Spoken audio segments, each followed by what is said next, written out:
This is gonna blow your mind. Now, I've seen my fair share of crazy stuff, but stepping into a virtual reality zoo, that's a whole new breed of wild. I'm talking about a full-on 24-hour immersion experience. Yeah, you heard that right. 24 hours, folks. No cages, no crowds, just me and the digital animal kingdom. Truth be told, I didn't know what to expect. Was this gonna be like those cheesy 3D movies from back in the day? Or would it be something more? The kind of tech that makes you question what's real and what's not. I guess there was only one way to find out.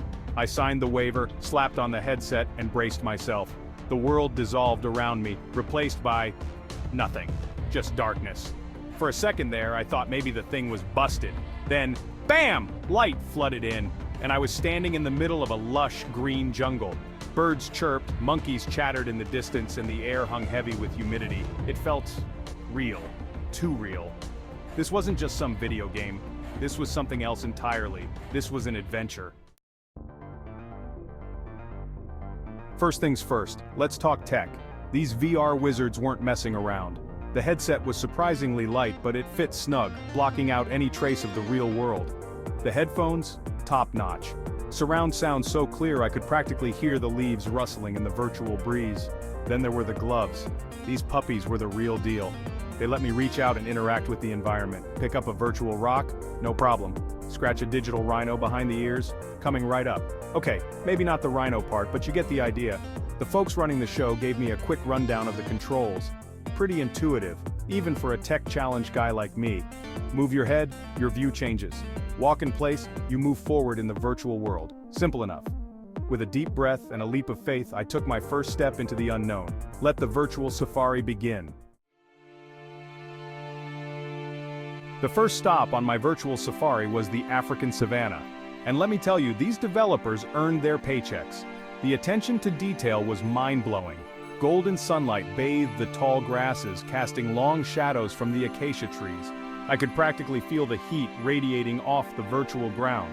And the animals? Forget about it. A herd of zebras galloped past, their stripes rippling in the sunlight. A pride of lions lazed under a tree, their digital muscles twitching as they napped. I even saw a giraffe stretch its neck to reach the leaves high up in a tree. Now, I know what you're thinking. Mike, it's just a bunch of pixels. How real could it be? And you're right, it wasn't real in the traditional sense, but the way these animals moved, the way they interacted with their environment, it was incredibly lifelike. Next up on my virtual adventure, the rainforest. Now, I'm not talking about some Disney-fied jungle cruise. This was the real deal. Dense foliage, the air thick with humidity, the sounds of exotic birds and insects all around. But the real highlight of the rainforest experience? The gorillas. These gentle giants were rendered in stunning detail, from the wrinkles on their leathery skin to the soulful look in their eyes. I watched as a silverback led his troop through the undergrowth, his every movement radiating power and grace. And then it happened. The silverback stopped, turned, and looked me dead in the eye. For a long moment, we just stared at each other, man and virtual ape, sharing a connection that transcended the boundaries of reality. It was a humbling, awe-inspiring experience. After the rainforest came the Arctic. And let me tell you, the change in scenery was about as jarring as you can imagine. One minute I'm sweating it out in the jungle, the next I'm bundled up in a virtual parka, surrounded by ice and snow. Talk about sensory overload. The Arctic environment was just as impressive as the savanna and rainforest. Jagged icebergs rose up from the frigid waters, while the northern lights danced across the sky in a dazzling display of color. I even saw a pod of virtual orcas swimming in the distance. But as I was admiring the view, something strange happened. I was observing a group of penguins waddling along the ice when I noticed something out of place. A single, solitary penguin standing apart from the rest. And here's the kicker, this penguin was wearing a tiny tuxedo. I walked closer, my virtual boots crunching on the digital snow, and as I got closer, I swear the penguin winked at me. Was it a glitch in the system? A hidden Easter egg planted by the developers? Or maybe, just maybe, a sign that this virtual world was more real than I thought? The beauty of this virtual zoo was that it wasn't limited to just a few habitats. Oh no, these tech wizards went all out, recreating ecosystems from across the globe. One minute I was trekking through the Amazon rainforest, the next I was exploring the Australian outback. Each environment was more impressive than the last. The attention to detail was astounding. I could practically smell the eucalyptus trees in the Australian outback and feel the spray of the ocean on my face as I stood on the cliffs of a virtual Galapagos island. But it wasn't just the visual fidelity that impressed me. It was the way each environment felt alive. Birds chirped, insects buzzed, and animals went about their daily routines all around me. It was like stepping into a nature documentary, only better. The best part? I could explore at my own pace. No crowds, no time limits, just me and the virtual wilderness. Now, I've always considered myself a pretty observant guy, but this virtual zoo, it opened up a whole new world of sensory experiences. It wasn't just about what I could see, but also what I could hear and even feel. The sound design, for example, was phenomenal.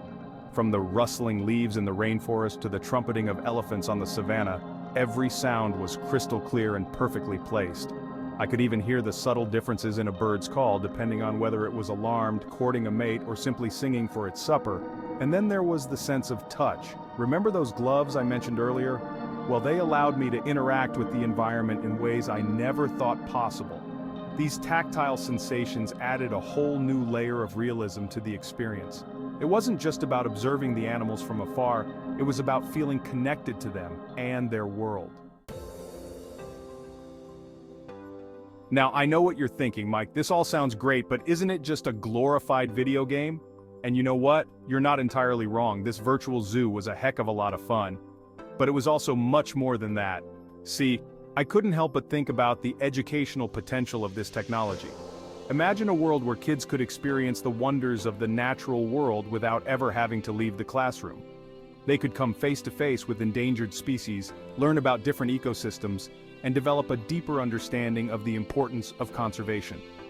And it's not just kids who could benefit. Imagine scientists using VR to study animal behavior in the wild without disturbing their natural habitat, or conservationists using it to educate the public about the plight of endangered species. This technology has the potential to revolutionize the way we learn about and interact with the natural world, and that's something I can really get behind. As my 24 hours in the virtual zoo drew to a close, I couldn't help but feel a pang of sadness.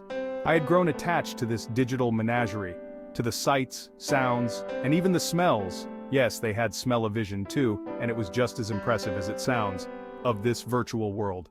But as I took off the headset and stepped back into reality, I realized that this wasn't goodbye.